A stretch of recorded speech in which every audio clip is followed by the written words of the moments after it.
अस्सलाम वालेकुम aspirants. Federal public service commission ने जॉब्स अनाउंस की हैं। काफ़ी सारी जॉब्स हैं और उनमें से मोस्ट इम्पॉर्टेंट जो काफ़ी ज़्यादा हैं, यानी 36 इन नंबर हैं, यहाँ पे मेंशन है 36। और इसमें पूरे पाकिस्तान से लोग अप्लाई कर सकते हैं, ओपन मेरिट बेसिस पे भी। और सिंध, पंजाब, KPK, बलूचिस्तान, GB, आज़ाद कश्मीर, तो हर जगह का जो डोमिसाइल रखने वाला है वो अप्लाई कर सकता है।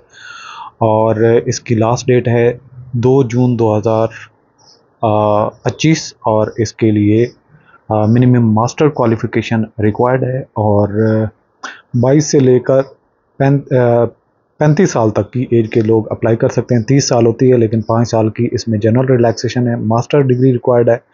और जो मेल हैं उनके लिए 5 फुट 6 इंच हाइट का मिनिमम चाहिए और फीमेल के लिए 5 फुट 2 इंच हाइट मिनिमम चाहिए। तो आज ही आप इसके लिए अप्लाई करें और हार्वर्ड अकेडमी इसकी तैयारी करवा रही है।